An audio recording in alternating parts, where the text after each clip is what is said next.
What is it about these pathetic men with a paunch who imagine their looks and libidos are immortal and think their excuse for manliness continues to attract sweet, young flesh? You might ask some of the women.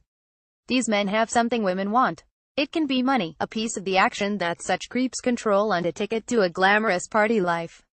Submission sometimes works for a woman who can tolerate demeaning behavior, and not giving in to crude appetites can mean losing more than her dignity. It can mean cutting off access and opportunities to make it in a world dominated by men. An ambitious woman might exchange degradation for a role in a movie, or take a role as arm candy to get introductions to influential people. A woman exploited by a powerful man might move up to stardom with passive acceptance or silence. Challenging a creep can be costly. Bad behavior is nothing new. The casting couch and lecherous directors, like the lechers and creeps in Washington, have been figures of satire in Hollywood as far back as the 1930s, and even earlier. But hype and exposure today raise the stakes, and the most glamorous and powerful people assist the culprits because they have a lot to gain. There's guilt by association and a lot to lose by speaking up. Wives, for example, are glibly called enablers, but they can lose money, status, support and powerful associates if their husbands are exposed as cads. Only now is Georgina Chapman leaving Harvey Weinstein. When then-President Bill Clinton was accused of dalliance with a young intern, his wife, the First Lady with political aspirations of her own, blamed a vast right-wing conspiracy. When other victims came forward with accusations of rape, she accused them of peddling lies. It was a pact with the devil, and the devil paid off. She got to run for president twice.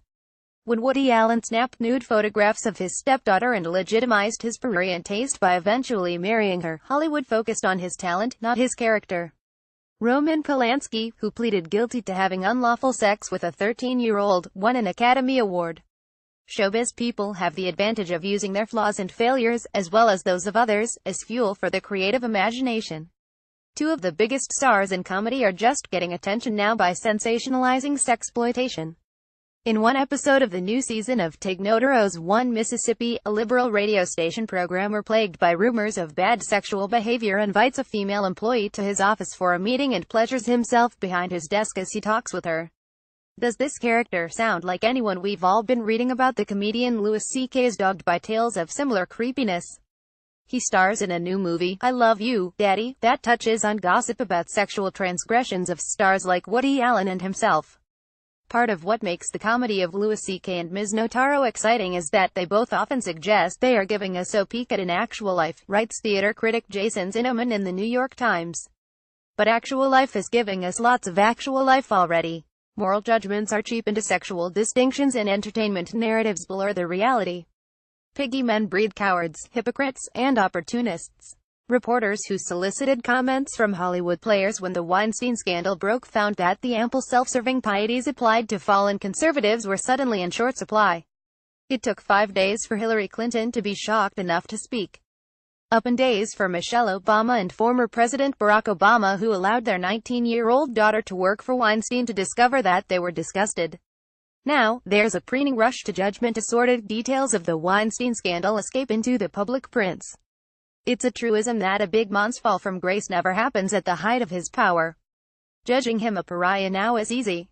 I don't think that people were looking the other way, George Clooney told the Daily Beast. I think that people weren't looking, because in some ways, a lecherous guy with money picking up young girls is unfortunately not a news story in our society. A tweeting reader on the web nailed it best when she said why Harvey Weinstein was finally brought to ground and unceremoniously sacked by the company he founded and ran for so long. The Weinstein Company didn't fire Harvey because they found out he was a sexual predator, writes Upworthy's Laurie Stark. They fired him because we found out